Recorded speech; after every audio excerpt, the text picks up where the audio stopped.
Sharjah আন্তর্জাতিক বিমানবন্দরে যান্ত্রিক ত্রুটির কারণে বাংলাদেশ এয়ারলাইন্সের একটি ফ্লাইট নির্ধারিত সময়ের ৬ ঘণ্টা বিলম্বে ঢাকায় পৌঁছেছে।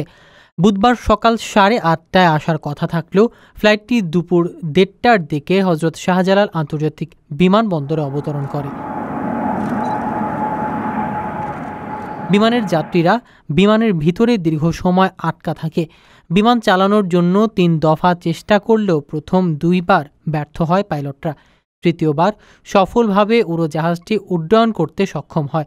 ফ্লাইটটি শারজাহ থেকে ঢাকার পাশাপাশি ব্যাংকক যাওয়ার জন্য নির্ধারিত ছিল, কিন্তু যান্ত্রিক সমস্যার কারণে ব্যাংকক ফ্লাইটও বিলম্বিত হয়েছে। বিমান বাংলাদেশ এয়ারলাইন্সের জনসংযোগ কর্মকর্তা জানিয়েছে, যান্ত্রিক ত্রুটির কারণ এখনও স্পষ্ট হয়নি। এর আগে গত কয়েক সপ্তাহ বিমানবন্দরে একই ধরনের যান্ত্রিক ত্রুটি নিয়ে ফ্লাইট বিলম্ব এবং বাতিলের ঘটনা ঘটেছে। এতে যাত্রীরা বিশেষভাবে অসন্তুষ্ট ও সেবার মান নিয়ে প্রশ্ন তুলেছে। যাত্রীদের অভিযোগ, টিকিট পাওয়া কঠিন এবং দাম বেশি হলেও বিমান ফাঁকা থাকে, আর সেবার মান সন্তোষজনক নয়। এসব কারণে যাত্রীদের যাতায়াতে নানা সমস্যা সৃষ্টি হচ্ছে।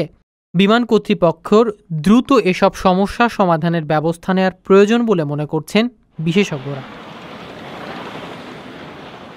প্রিয় প্রবাসী, আপনার নিরাপদ ভবিষ্যতের জন্য অর্ধেক দামে আজই ফ্ল্যাট বুকিং করুন।